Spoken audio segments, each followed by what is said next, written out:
Hello, my name is Chloe, welcome to my channel. Today I'm bringing to you another week's weekly reading vlog.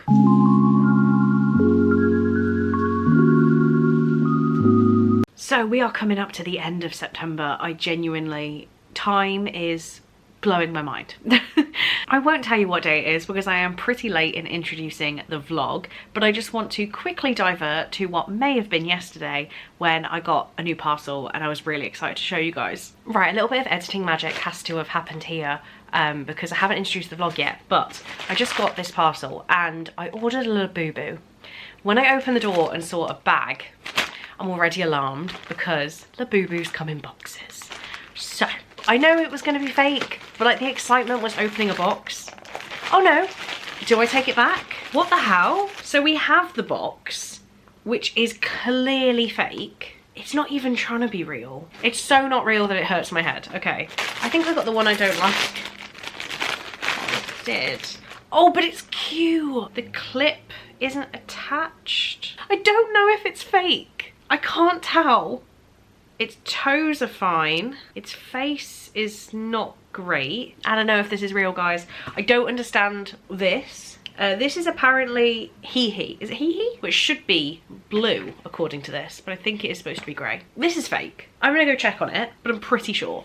Yeah, it's definitely fake. It doesn't even have a QR code on the label, which sucks. I might just cut the label off, to be honest, and just accept it in its fakeness, because it is really cute, but yeah. I also hate they've put in this like gold ring, which they've just got in like a box, but one, I can't open it because I'm apparently an imbecile. Oh, I've just managed it. Okay, I'm an idiot. You push it down. So even the clip is clearly fake. I did not spend full price on this, but I definitely spent more on it than I would want to spend on a fake one. But never mind, we have a new Labubu, or a Lafufu, if that's what we're calling it. So now that's out of the way, I was just far too excited. I have not done too much reading. I'm really in a slump this month. I say slump, I think I've still read 7 books or something like that. But for me, I feel like I'm in a slump. I'm just not really like having that desire to sit and reach for a book. I'm instead just watching YouTube or Netflix or just nothing. Yeah, I'm just struggling to put myself in that headspace. I'm also not forcing myself because that's where you start to resent reading. Today when I'm filming this is actually my 7-year anniversary on BookTube, and that is absolutely bonkers to me. The fact I used to sit in my first proper office jobs, like office, with my phone, and I was chatting away about all the contemporary stuff I was reading. Yeah, that was 7 years ago, which is absolutely mad.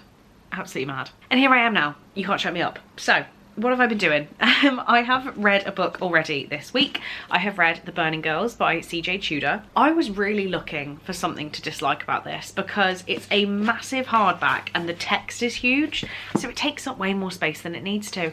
However, I really enjoyed it, and I've actually given this 5 stars. So this is following a woman and her daughter who moved to a small village because the woman has become the vicar of the local church, and she's introducing herself to this town. But 500 years ago in this town there were some martyrs, or just teenage girls really.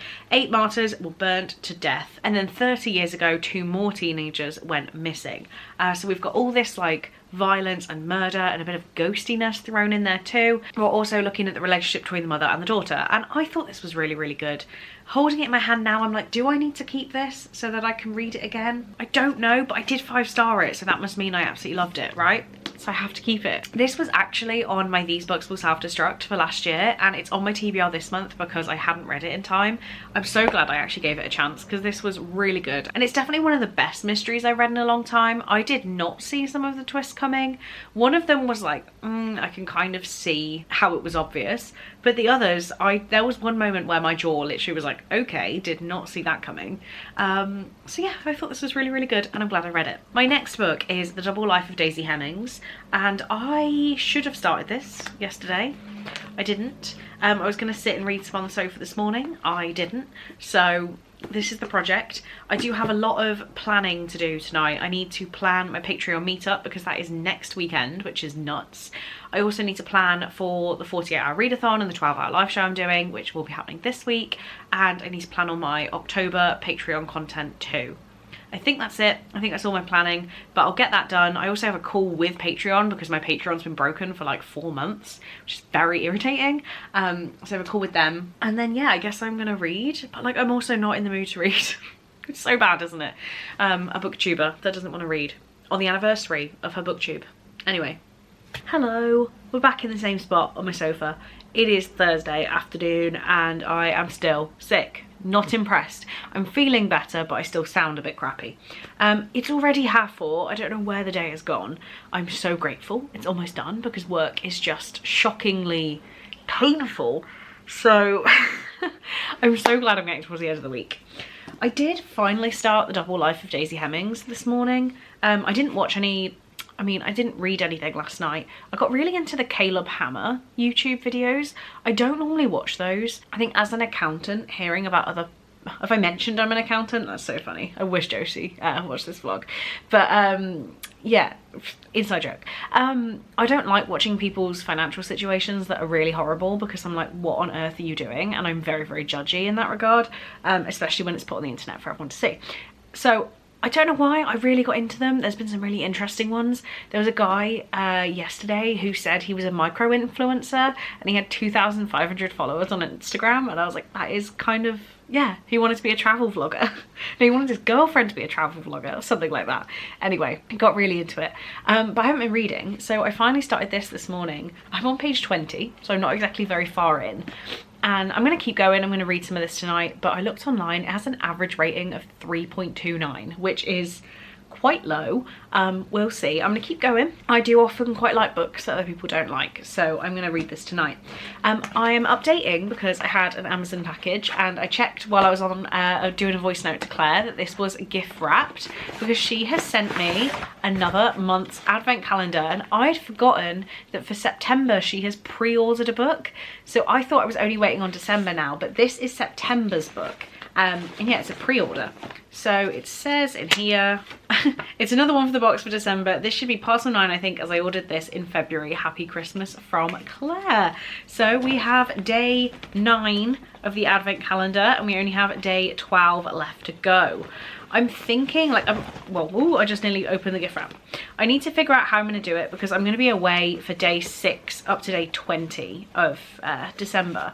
So how do people do 12-day advent calendars? Like, do you do the 1st to the 12th? Is that how that goes? Or do you start on day 13? Like, what's the situation? I don't know. I've never done a 12-day properly. I've just opened them. So yeah, let me know. Or do you do one every other day?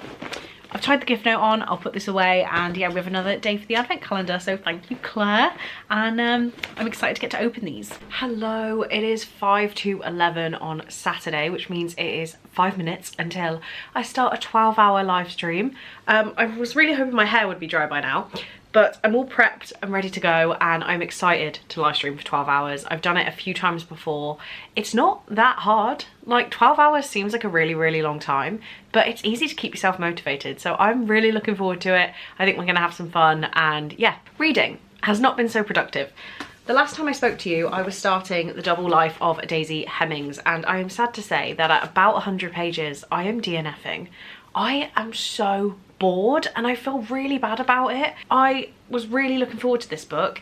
It's kind of giving vibes of Seven Husbands of Evelyn Hugo, and I just feel like nothing's ever gonna beat that. So I'm reading it and I'm like, the writing style just isn't really drawing me in, and I don't really care, and I really wanted to. I gave it to 100 pages in, and then I'm like, look, it's not gonna happen. So this one is sadly a DNF. But it is still a book off the TBR, so yay, let's celebrate. The other book I've been reading is Happy Place by Emily Henry. So I've been listening to the audiobook for this one, and I'm about halfway through. Yeah, I think I am about halfway through. And I'm enjoying it. This is probably my favourite Emily Henry so far. I don't have any strong feelings either way, so I don't think it's going to be an insanely high rating, but I'm having fun with it. So the live stream, 12 hours. It's not exactly 12 hours of reading because of how we chat and carry on, but I do have 2 books that I'd like to read. I've got Good Girls Don't Die by Christina Henry, and I have The Bone Houses by Emily Lloyd-Jones. These are both books on my TBR for this month. We are rolling to the end of the month. I need to get some more books finished because it's currently my lowest reading month of the year. So yeah, we have Creepy and Creepy. we'll see how that goes. Maybe I need to drop in a few sprints of Happy Place, like if I'm cooking food or just doing other bits and bobs, but this is the plan for the day. We'll see what happens. I will try and check in with you during the live stream, maybe film some bits where I'm doing like live stream and I'm doing a vlog update, but this is my day. Let's go. It's already Sunday and I have some books to talk to you about. We had a really good live stream yesterday, but I definitely in future will be bringing it back forwards. It was a good idea to try it doing 11 till 11, but by 9 o'clock I was done. Like, I did not want to be live streaming anymore, and it's really hard to keep up the motivation for everybody when you are exhausted. So I will be moving it back to 9 to 9, depending on time zones, whatever. I'm going to be just doing it earlier in my day because I feel like it makes way more sense. Also, I didn't order a Chinese and I regretted it immensely, so I'm going to be doing that today. Books though, I did read the entirety of Good Girls Don't Die by Christina Henry. This book was a really good idea. So we're following 3 different women who wake up in situations that are confusing. So we have Celia, who wakes up in a life that isn't hers. We have Ali, who's supposed to be on a fun weekend trip in the woods and there is a serial killer outside. And then we have Maggie, who wakes up in some sort of like Squid Game, Hunger Games situation. So all of these women have woken up in confusing situations, and I really did like those parts of the story. I think how it all came together at the end was really disappointing for me. It needed a bit more oomph at the end, like something twisty, something outrageous, but it was all a bit like samey, I don't know. I didn't like the ending of this, so yeah, it got 4 stars because I really liked the rest of it, but the ending was a bit flat. Then I read the vast majority and have finished this morning Happy Place by Emily Henry. So I haven't had an amazing track record with Emily Henry books. I've not disliked them, but this one I've given 3 stars. We're following 2 characters, Harriet and Wynne. Yeah, that's it, Harriet and Wynne. And they were in a relationship and they've split up, but they haven't told any of their friends that they've split up. So they go on this trip that's meant to be the last trip to this cabin with all their friends, and they are pretending to be together. It was just very over dramatic. Like, 3 stars means it's fine. So some of the romance I was like, okay, yeah, fair. But it just kind of, it was a bit flat for me. The characters and this whole breakup and get back together, it was kind of alluded to the whole time what happened, but nothing was like actually worth it. Then we're following about her making her own choices in the world and what they do for work and whether she's really happy.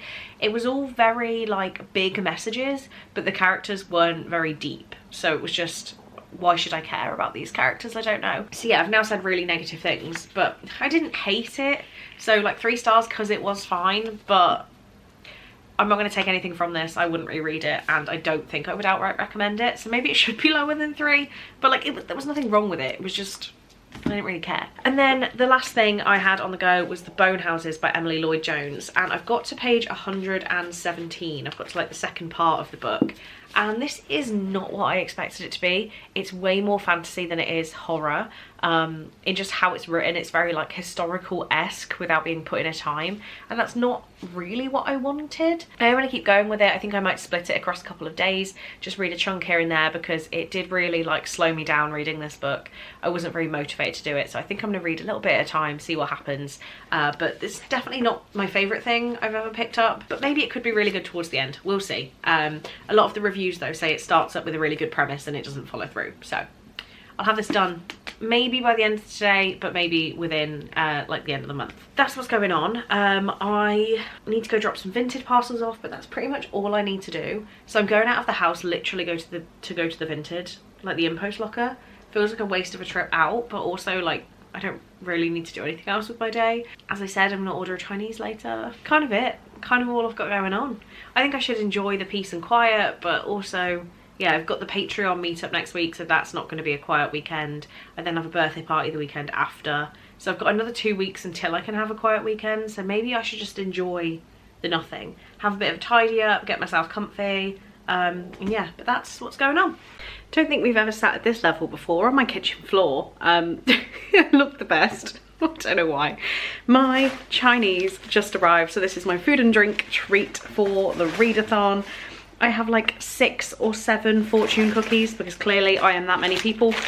Bag of chips. These chips are the best Chinese chips in Worcester, like I swear. We've gone pretty basic, Kung Pao beef, absolutely love it. And then to be very basic, we have egg fried rice, barbecue sauce. So I'll do like a chips rice sauce thing going on with some kung pao beef. I am really, really looking forward to this. Hello, it's Monday morning. This weekend didn't really go to plan. I had such a good time on Saturday doing the 12-hour live. Really kicked everything off for me, and I was like, yes, this is a weekend for reading. Unfortunately, I just wasn't feeling it on Sunday, so I did do some reading, which I'll tell you about, but I actually did a bit of online shopping for like gifts for people, so not even online shopping for myself. I never want to claim to be feeling something I'm not, to be putting labels on something, but I just felt very, very anxious yesterday. I just was not, I don't know, I wasn't in a very social mood, and I wasn't in a very like relaxed mood whatsoever. So I actually carried on with my audiobook and did a spreadsheet, and that sounds so sad, doesn't it? But spreadsheets really calm my mind. Having things organized, having things like documented, and I know details. So yeah, I did like most of a whole spreadsheet with my entire library. I have so many book spreadsheets already, it's unreal. I'm not going to say it was a pointless activity, but it like really just made me feel better. So I made a spreadsheet. I can tell you that I haven't quite finished it yet, but my book collection is quite something. There's a lot, even in like recommended retail price for these. I've got quite a collection. So yeah, it was quite enlightening to see by the end of it. What I was doing while I did that was listen to the audiobook of Treasure Island by Robert Louis Stevenson. This was the last book that I hadn't yet started on my September TBR, and I've read it. I'm not going to give it a rating. I was just like listening for the sake of it, and this is making me feel like any of the classics I have on my shelves I really just need to get listening to, because I don't know if I'm going to enjoy them. I just really struggled to care about what was going on. I really don't know why I struggle with this one. I just didn't really care, and it's not even that it was a very unexciting story. Like, we literally have pirates and treasure, what more could we want? But I just couldn't really engage with it. The audiobook was just there. It's not that I don't pay attention to audiobooks, because I read Happy Place this weekend. Did I tell you I finished that? I think I did. And that I was engaged with it. I can tell you about the characters' lives and how it went, but this I just kind of, yeah. So I'm not going to give it a rating. I did read it, I did listen to it, and it can leave my collection, even though I wanted loads of these little classic editions, but I'm not going to enjoy the stories, so why should I? I did not read any more of the Bone Houses. That is going to have to be finished this week. It is currently Monday the 29th. So today and tomorrow is September, so hopefully I can finish this in the next 2 days. I am going to be horrifically busy with work because I'm having Wednesday off. I mean, I'll get all into that in next week's vlog. But yeah, I need to somehow read this in the next 2 days. But there we have it for this week's vlog. I'm not trying to make them unexciting for you guys. But yesterday, all I wanted to do was do a spreadsheet. So that's what I did, and I'm trying not to feel bad about it because it's not exactly content I can bring you, but yeah, it was just what I needed to do to quiet my brain. So there we go. If you got to this point in the vlog, please leave me the skull emoji for the cover of the Bone Houses. That will show me that you got to this point, and I really appreciate the guys of you who are still watching my weekly reading vlogs every week. You mean so much to me, genuinely. You don't know how much you mean. It's amazing. On that note though, I'm going to head off and start next week's vlog. Thank you so much for watching, guys. I really do hope you enjoyed, and I will see you in my next one. Bye.